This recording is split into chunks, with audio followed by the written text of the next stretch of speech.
Why do I climb in general? That's a hard one to put into words. I grew up in the mountains. My dad worked for K2 Skis. We were always skiers as kids, and I always loved the mountains. I've always been much more of a person who pursues somewhat individual sports rather. I was never great at team sports, I think mainly because I prefer to compete against myself rather than against other people.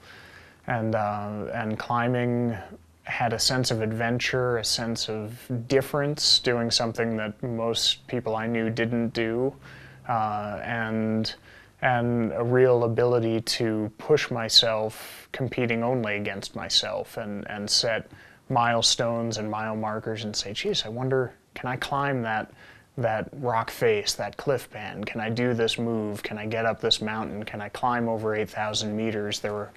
To me, there's something about climbing that there's always another challenge. There's always another milestone, another benchmark, and likewise, there's always someone better than you, which I like. It keeps your ego in check whenever you start thinking you're the cat's meow. You just have to pick up the local climbing rag and you realize that there's a lot of people who at least are better than me, and I like that. It keeps me a little more grounded.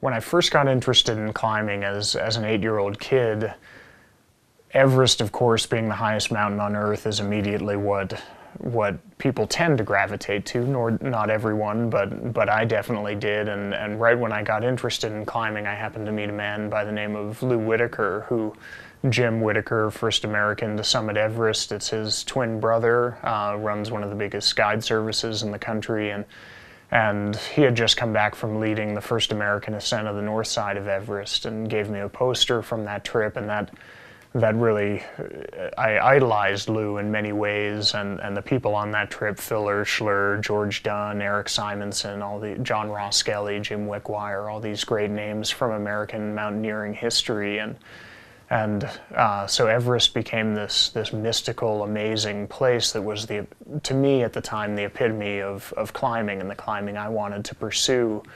So it always was a dream for me, and when I was a little kid, foremost in my mind. Later on, it moved to the background as I just grew to love climbing just for climbing and getting out on any mountain. It didn't need to be the tallest or the hardest. It was just about climbing and enjoying my passion for the sport and the endeavor.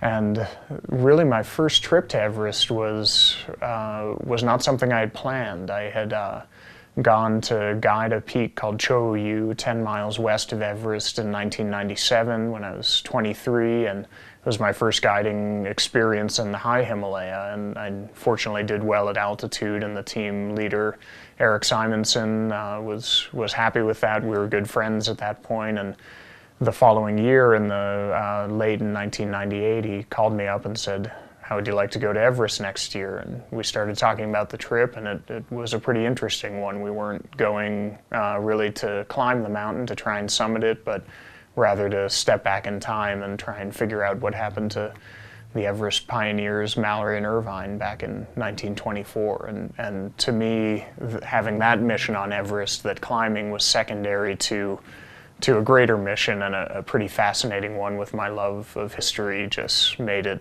all the more worthwhile and intriguing to me.